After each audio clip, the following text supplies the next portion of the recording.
Hi viewers, welcome to our channel. ప్రస్తుతం మనతో పాటు సీనియర్ జర్నలిస్ట్ దాము బాలాస్ అన్నారు, వారితో మాట్లాడారు. నమస్కారం సార్. సార్, జగన్ గారు ఆలీ గారికి షాక్ ఇచ్చినట్టు చెప్పుకోవాలి సార్. ఎందుకంటే ఆయన అనౌన్స్ చేసిన అభ్యర్థుల లిస్టులో ఆలీ గారి పేరు లేదు. దాదాపు 2014 నుంచి ఆ నిరీక్షణ ఆలీ గారికి అలాగే కంటిన్యూ అవుతూ ఉంటుంది. మరి ఇప్పుడన్నా ఎలక్షన్స్ టైం వరకన్నా జగన్ గారికి సీట్ ఇచ్చే అవకాశం ఏమన్నా ఉందా? మరోవైపు ఈయన జనసేనలో చేరే ఛాన్స్ ఉందంటున్నారు. మరి దీంట్లో నిజమే? ఆలీది ఒక విచిత్రమైన పరిస్థితి.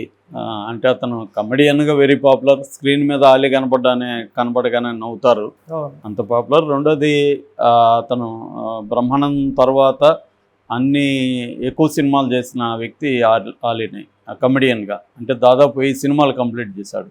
బ్రహ్మానందం ఏంటంటే లెక్చరర్గా ఉన్నప్పుడు సినిమా రంగంలోకి వచ్చాడు, కానీ ఆలీ చైల్డ్ ఆర్టిస్ట్గానే చాలా సినిమాలు చేశాడు. ఆలీది రాజమండ్రి జిత్మోహన్ మిత్రా అని ఒక మ్యూజికల్ గ్రూప్ ఉండేది. అందులో ఇతను తెలిసిన వాళ్ళు ఉంటే వాళ్ళు ఇతన్ని ఎంకరేజ్ చేశారు. సో అక్కడి నుంచి మెల్లగా ఫస్ట్ మలయాళం సినిమాలో ఛాన్స్ వచ్చింది ఇతనికి.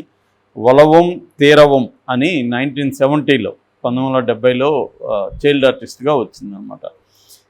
తర్వాత కొద్దిగా గ్యాప్ వచ్చింది. దాని తర్వాత భారతీ రాజా సీతాకోక తెలుగు తీస్తున్నప్పుడు అందరూ కొత్త వాళ్ళతో తీయాలనుకున్నప్పుడు ఆ విషయం ఇతనికి తెలిసి ఇతను చెన్నై వెళ్ళి అక్కడ ఆడిషన్లో పాల్గొంటే దాంట్లో సెలెక్ట్ అయ్యాడు. అదంతా అప్పట్లో అది ట్రెండ్ సెట్టర్ అయింది. సినిమా పెద్ద హిట్ అయింది. ఆలీకి కూడా చాలా మంచి పేరు వచ్చింది. ఆ టీంలో చిన్నపిల్లవాడిగా ఉండడం, ఇతను కోతి చేస్తలు, ఇవన్నీ బాగా పేరు వచ్చాయన్నమాట. అలాగా ఆ సినిమాతో ఇంకా కెరీర్ బ్రేక్ వచ్చింది. బట్ చైల్డ్ ఆర్టిస్టులకు ఉండే ఒక ప్రాబ్లం ఏంటంటే చిన్నప్పుడు క్యూట్గా ఉంటారు, బాగుంటారు. తర్వాత ఏమో టీనేజ్కి వచ్చేసరికి వీళ్ళు అటు చైల్డ్ ఆర్టిస్టు కాదు, హీరోకి తక్కువ, చైల్డ్ ఆర్టిస్ట్కి ఎక్కువ, అలాగే మిగిలిపోతారు. సేమ్ అదే ప్రాబ్లం ఆలీకి కూడా వచ్చింది. ఆ టైంలో ఆలీ బాగా గ్యాప్ వచ్చేసింది. తర్వాత మళ్ళీ కొంత అయినాక మళ్ళీ ఛాన్సులు రావడం మొదలుపెట్టింది. ఎస్వి కృష్ణారెడ్డి తనకి చాలా సినిమాలు బ్రేక్ ఇచ్చాడు. అంటే తన మెయిన్ రోల్ పెట్టి హీరోగా పెట్టి కూడా సినిమాలు తీయడం అవన్నీ కూడా వచ్చాయి. బట్ బేసిక్గా ఆలీ కమెడియన్గానే సెటిల్ అయ్యాడు. ముఖ్యంగా రాజేంద్రుడు గజేంద్రలో తన సొంత పద్ధతిలో చేట, తర్వాత కాట్రవల్లి ఇట్లాంటివి మాట్లాడడం. సో దానివల్ల అతనికి ఒక యునిక్ ఇది వచ్చింది. ఎప్పుడైనా కామెడియన్స్కి ఒక unique mannerisms, unique dialogue delivery అవి లేకపోతే వాళ్ళు నిలబడడం కష్టం లాంగ్ టర్మ్లో. అందుకని తమిళ్లో అయితే చాలామంది కమెడియన్స్ ఏం చేస్తారంటే వాళ్ళ డైలాగ్ రైటర్ని వాళ్ళే పెట్టుకుంటారు.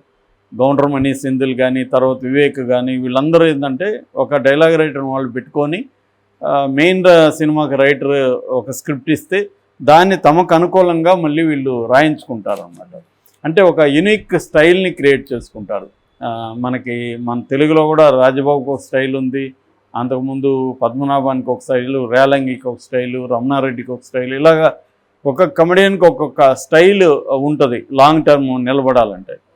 సో అది లేకపోతే కామెడీ అనేది వర్కౌట్ అవ్వదు. మామూలు డైలాగుల్లో నుంచే కామెడీ రాదు. ఆ టైమింగు, ఆ ఎక్స్ప్రెషను, వాళ్ళ యూనిక్ ఇది అవన్నీ వచ్చినప్పుడే వస్తుంది. అది మనకి తక్కువ మంది అలా హిట్ అయిన వాళ్ళు ఉంటారు. సో అలాగా ఆలీ అనగానే ఒక యూనిక్ స్టైల్ వస్తుంది. అలాగా ఇతను దాదాపు 50 సినిమాలు చేశాడు, 1000 సినిమాలు చేశాడు, 2 నంది అవార్డులు వచ్చాయి, 2 ఫిల్మ్ఫేర్ అవార్డులు వచ్చాయి, ఇతర అవార్డులు కూడా చాలా వచ్చాయి. సో అయితే ఇక రాజకీయాలకు సంబంధించి తను ఫస్ట్ జనసేనలో చేరాడు. బట్ చేరిన కొంతకాలానికి ఎందుకొని మరి జనసేన నుంచి మళ్ళీ వైసీపీకి వచ్చేసాడు. 2019లో మార్చిలో చేరాడు. మేబీ అధికారంలో వైసీపీ ఉందనుకొని వచ్చాడేమో.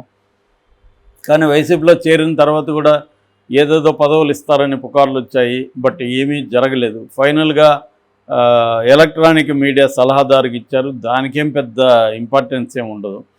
సో దాని తర్వాత ఎమ్మెల్యేగా ఇస్తారు, ఎంపీగా ఇస్తారని పుకార్లు వచ్చాయి. హిందూపురం కానీ, నంద్యాల కానీ ఎంపీగా ఇస్తారని, లేదా కర్నూలు కానీ, కడప కానీ, రాజమండ్రి కానీ ఎమ్మెల్యేగా ఇస్తారని, ఇలా రకరకాలుగా వస్తున్నాయి. కానీ అక్కడంతా కూడా అనౌన్స్ అయిపోయింది. ఇప్పుడు ఇంకా ఓన్లీ అనకాపల్లి ఒకటే మిగిలింది. మిగతా అన్నీ అనౌన్స్ అయిపోయినాయి, ఎవరి పనులలో వాళ్ళు వెళ్ళిపోయారు. సో ఇస్తే ఇప్పుడు అనకాపల్లి ఇవ్వాలి ఇతనికి. ఇంకొక వెర్షన్ ఏమి వినిపిస్తుందంటే ఇంకా వైసీపీలో ప్లేస్ లేదు కాబట్టి జనసేనలోకి వెళ్ళిపోదాం మళ్ళీ అన్న ఆలోచన కూడా ఉన్నట్టు కనపడుతుంది. పవన్ కళ్యాణ్ మరి రాణిస్తాడా, ఎందుకంటే పవన్ కళ్యాణ్ మీద కూడా విమర్శలు చేశాడు ఆలి. బట్ రాజకీయాల్లో విమర్శలు అనేవి కామన్. సో అక్కడ ప్లేస్ ఉందా లేదా అనేది కూడా ఇంపార్టెంట్. ఏదేమైనా ఆలీకి జగన్ ద్రోహం చేశాడు, లేకపోతే జగన్కి ఆలీకి జలకిచ్చాడు అనేది గత కొంతకాలంగా వస్తుంది. కాకపోతే ఏంటంటే ఆలీ కూడా ఒక పొలిటికలీ యాక్టివ్గా మాట్లాడడం కానీ, ఒక పొలిటికల్ పర్సన్ లాగా అతను ప్రజెంట్ చేసుకోవడం అనేది రాలేదు ఇప్పటికి కూడా. మామూలుగా రాజకీయ పార్టీల్లో ఎలాగ ఉండాలంటే నువ్వు గట్టిగా మాట్లాడగలగాలి, అవతలని విమర్శించాలి. ఇప్పుడు పోసాని కృష్ణమూర్తి ఉన్నాడు, చాలా ఇదిగా మాట్లాడతాడు. అతను ఎక్స్ట్రీమ్ కేసు అనుకో. అయినా ఎవరైనా తెలుగుదేశంలో ఉన్నవాళ్ళైనా ఇటు అయినా నీకంటూ ఒక అనుచర వర్గాన్ని ఏర్పరచుకోవాలి, ఒక లాబీయింగ్ చేయగలగాలి. అవేవి లేవు అనమాట ఆలీకి. సో దానివల్ల కూడా రాజకీయాల్లో ఆలీ టికెట్ ఇచ్చిన ఇప్పుడు జగన్ ఏ పారామీటర్స్లో ఇస్తున్నాడు, ఆలీకి ఇవ్వకూడదనో ఇవ్వాలనో జగన్కి ఏముండదు. ఆలీకి ఇస్తే గెలుస్తాడా లేదా, ఇదే పారామీటర్. సో అతను అందరికి కూడా, అతని దగ్గర బంధువులైనా ఫ్రెండ్స్ అయినా ఎవరికైనా కూడా అతను టికెట్కి ఇస్తే గెలుస్తారనుకుంటే ఇస్తున్నాడు, లేకపోతే లేదు.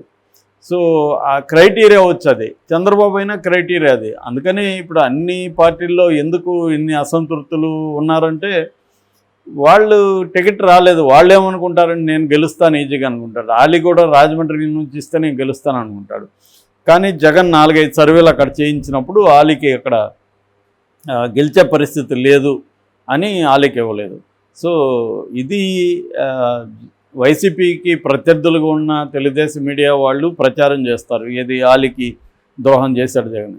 ఆలీకి ద్రోహం ఏముంటుంది, జగన్ ఎందుకు చేస్తాడు ద్రోహం? జగన్ ఆలీకి మేలు చేయాలంటే అతను ఒక సీటు కోల్పోవాలి కదా, ఆ పని ఎందుకు చేస్తాడు అతను? అంటే ఆలీకి టికెట్ ఇస్తే మంచిది వీళ్ళకి. సో టికెట్ ఇచ్చి ఓడిపోతే రేపొద్దున వీళ్ళే అంటారుగా, ఓడిపోయి క్యాండిడేట్కి ఇచ్చాడు ఇతను, బుద్ధి లేదా ఇతనికి అని మళ్ళీ వీళ్ళే అంటారు. కాబట్టి ఏంటంటే మంచి వచ్చాడు, తను కొన్ని సర్వేలు చేయించాడు, ఆ సర్వేలు కట్టుబడి ఉన్నాడు. అతనైనా జగన్ అయినా చంద్రబాబు అయినా ఈవెన్ బీజేపీ అయినా పవన్ కళ్యాణ్ అయినా ఆంధ్రప్రదేశ్లో సీట్లు ఇచ్చేటప్పుడు మనం ఇచ్చిన క్యాండిడేట్ గెలుస్తాడా లేదా అనుకునే ఇస్తారు తప్ప ఏదో మొహమాటాలకు ఫేవర్ చేయాలను సీట్ ఇస్తే అసలుకే మోసం. అతను ఎలాగూ గెలవడు, పార్టీకి నష్టం వస్తుంది ఆ మేరకి. సో అందువల్ల జగన్ కూడా ఇవన్నీ ఆలోచించి తనకి సీటు ఇవ్వలేదని చెప్తున్నారు. మేబీ నెక్స్ట్ టైము ఇంకేదన్నా మంచి పదవి అవ్వచ్చు. ఇప్పుడు ఆలీ వల్ల జగన్కి కూడా ఏమైనా లాభం కలగాలి కదా.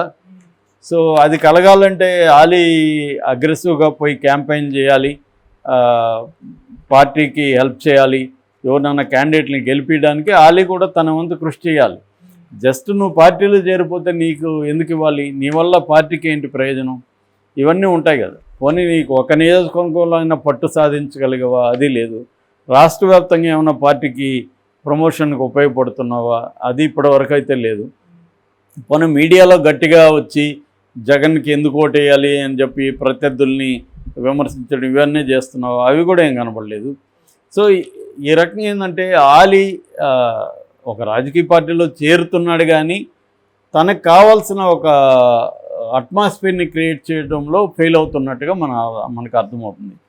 అందువల్ల కూడా ఆలీకి తగినది రాలేదు. ఈవెన్ పోసానికి కూడా ఎక్కడేమి టికెట్ ఆయన అడగలేదని చెప్తున్నారు. ఫస్ట్ ఆఫ్ ఆల్ అడిగినా కూడా గెలుస్తాడనుకుంటేనే ఇస్తారు తప్ప రేపు వీడు మనకి యాంటీ అవుతాడేమో అని మొహమాట పడేవారు. అట్లా కేసీఆర్ ఇచ్చాడని చెప్తున్నారు ఇక్కడ.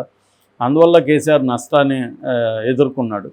కాబట్టి ఇప్పుడు ఒకవేళ పోతే ఆలీ జనసేనలోకి వెళ్ళే అవకాశం అయితే ఉంది. ఎందుకంటే జనసేనలో 24 సీట్లు ఇప్పటివరకు అనౌన్స్ చేయలేదు, 7-8 చేశారు, ఇంకా అలాగే ఉన్నాయి 21 అనౌన్స్ చేయలేదు. సో అక్కడ ఛాన్స్ ఉంది. రెండోది ఏంటంటే అక్కడ జనసేన తరఫున గట్టి క్యాండిడేట్లు ఏమి లేదు కాబట్టి ఆలీని నిలబెట్టే అవకాశం ఉంది. ఆలీకి పవన్ కళ్యాణ్కి ఒకప్పుడు మంచి ఫ్రెండ్షిప్ కూడా ఉంది కాబట్టి. Okay sir, thank you so much.